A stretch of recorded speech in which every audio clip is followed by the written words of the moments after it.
বিদায় হজের মর্মবাণী। শুক্রবার 9 জিলহজ 10 হিজরি সনে হজের সময় আরাফা ময়দানে দুপুরের পর হযরত মুহাম্মদ সাল্লাল্লাহু আলাইহি সাল্লাম লক্ষাধিক সাহাবার সমাবেশে এই ঐতিহাসিক ভাষণ দেন। হামদ ও সালার পর তিনি বলেন, হে মানুষ, তোমরা আমার কথা শোনো। এরপর এই স্থানে তোমাদের সাথে আর একত্রিত হতে পারবো কিনা জানি না। হে মানুষ, আল্লাহ বলেন, হে মানব জাতি, তোমাদেরকে আমি এক পুরুষ ও এক নারী থেকে সৃষ্টি করেছি এবং তোমাদেরকে সমাজ ও গোত্রে ভাগ করে দিয়েছি, যেন তোমরা পরস্পরের পরিচয় জানতে পারো। অতএব শুনে রাখো, মানুষে মানুষে কোনো ভেদাভেদ নেই। আরবের উপর কোনো অনারবের, অনারবের উপর কোনো আরবের শ্রেষ্ঠত্ব নেই। তেমনি সাদার উপর কালোর বা কালোর উপর সাদার কোনো শ্রেষ্ঠত্ব নেই। তোমাদের মধ্যে সেই ব্যক্তি আল্লাহর কাছে সবচেয়ে বেশি সম্মান ও মর্যাদার অধিকারী, যে আল্লাহকে ভালোবাসে। হে মানুষ, শুনে রাখো, অন্ধকার যুগের সকল বিষয় ও প্রথা আজ থেকে বিলুপ্ত হল। জাহেলি যুগের রক্তের দাবিও রহিত করা হল।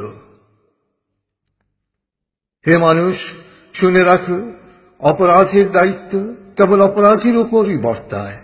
পিতা তার পুত্রের জন্যে আর পুত্র তার পিতার অপরাধের জন্যে দায়ী নয়। হে মানুষ, তোমাদের রক্ত, তোমাদের সম্মান, তোমাদের সম্পদ পরস্পরের জন্যে চিরস্থায়ীভাবে হারাম, অর্থাৎ পবিত্র ও নিরাপদ করা হল। যেমন আজকের এই দিন, আজকের এই মাস, এই শহর সকলের জন্যে পবিত্র ও নিরাপদ। হে মানুষ, তোমরা ঈর্ষা ও হিংসা বিদ্বেষ থেকে দূরে থাকবে। ঈর্ষা ও হিংসা মানুষের সকল সদ্গুণকে ধ্বংস করে। হে মানুষ, নারীদের সম্পর্কে আমি তোমাদের সতর্ক করে দিচ্ছি। তাদের সাথে নিষ্ঠুর আচরণ করো না। তাদের উপর যেমন তোমাদের অধিকার রয়েছে, তেমনি তোমাদের উপর তাদেরও অধিকার রয়েছে। সুতরাং তাদের কল্যাণের দিকে সবসময় খেয়াল রেখো। হে মানুষ, অধীনস্থদের সম্পর্কে সতর্ক হও। তোমরা নিজেরা যা খাবে তাদেরও তা খাওয়াবে, নিজেরা যা পরবে তাদেরও তা পরাবে। শ্রমিকের শরীরের ঘাম শুকানোর আগেই তার মজুরি পরিশোধ করবে।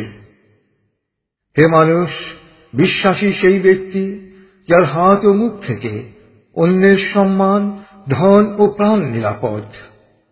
সে নিজের জন্য যা পছন্দ করে, অন্যের জন্য তাই পছন্দ করে। হে মানুষ, বিশ্বাসীরা পরস্পরের ভাই। সাবধান, তোমরা একজন আরেকজনকে হত্যা করার মতো কুফরি কাজে লিপ্ত হও না। হে মানুষ, শুনে রাখো, আজ হতে বংশগত শ্রেষ্ঠত্ব বা কৌলিন্য প্রথা বিলুপ্ত করা হল। কুলীন বা শ্রেষ্ঠ সেই যে বিশ্বাসী ও মানুষের উপকার করে। হে মানুষ, ঋণ অবশ্যই ফেরত দিতে হবে। বিশ্বস্ততার সাথে প্রত্যেকের আমানত রক্ষা করতে হবে। কারো সম্পত্তি সে যদি স্বেচ্ছায় না দেয়, তবে তা অপর কারোর জন্য হালাল নয়। তোমরা কেউ দুর্বলের উপর অবিচার করো না। হে মানুষ, জ্ঞানীর কলমের কালি শহীদের রক্তের চেয়েও মূল্যবান। জ্ঞান অর্জন প্রত্যেক নরনারীর জন্য ফরজ, কারণ জ্ঞান মানুষকে সঠিক পথ দেখায়। জ্ঞান অর্জনের জন্য প্রয়োজনে তোমরা চীনে যাও। হে মানুষ, তোমরা তোমাদের প্রভুর ইবাদত করবে, নামাজ কায়েম করবে, যাকাত আদায় করবে, রোজা রাখবে, হজ করবে আর সংঘবদ্ধভাবে নেতাকে অনুসরণ করবে। তাহলেই তোমরা জান্নাতে দাখিল হতে পারবে। হে মানুষ, শুনে রাখো, একজন কুশ্রী কদাকার ব্যক্তিও যদি তোমাদের নেতা মনোনীত হয়, যতদিন পর্যন্ত সে আল্লাহর কিতাব অনুসারে তোমাদের পরিচালিত করবে, ততদিন পর্যন্ত তার আনুগত্য করা তোমাদের অবশ্য কর্তব্য। হে মানুষ, শুনে রাখো, আমার পর আর কোন নবী নেই। হে মানুষ, আমি তোমাদের কাছে দুটো আলোকবর্তিকা রেখে যাচ্ছি। যতদিন তোমরা এই দুটো অনুসরণ করবে, ততদিন তোমরা সত্য পথে থাকবে। এর একটি হল আল্লাহর কিতাব, দ্বিতীয়টি হল আমার জীবন দৃষ্টান্ত।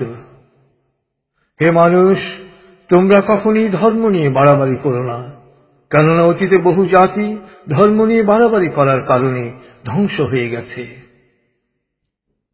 হে মানুষ, প্রত্যেককেই শেষ বিচারের দিনে সকল কাজের হিসেব দিতে হবে, অতএব সাবধান হও।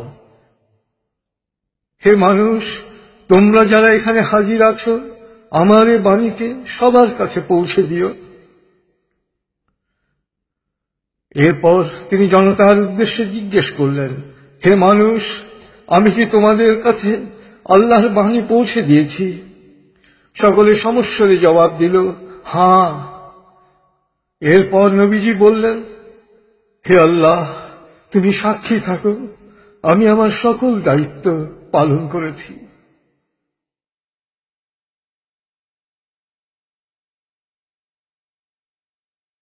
রাসূলুল্লাহ সাল্লাল্লাহু আলাইহি ওয়াসাল্লামের উম্মত হিসেবে আমাদেরও দায়িত্ব তার এই শেষ বাণী সবার কাছে পৌঁছে দেয়া। আল্লাহ আমাদের সবাইকে এ দায়িত্ব পালন করার তৌফিক দান করুন। আমিন।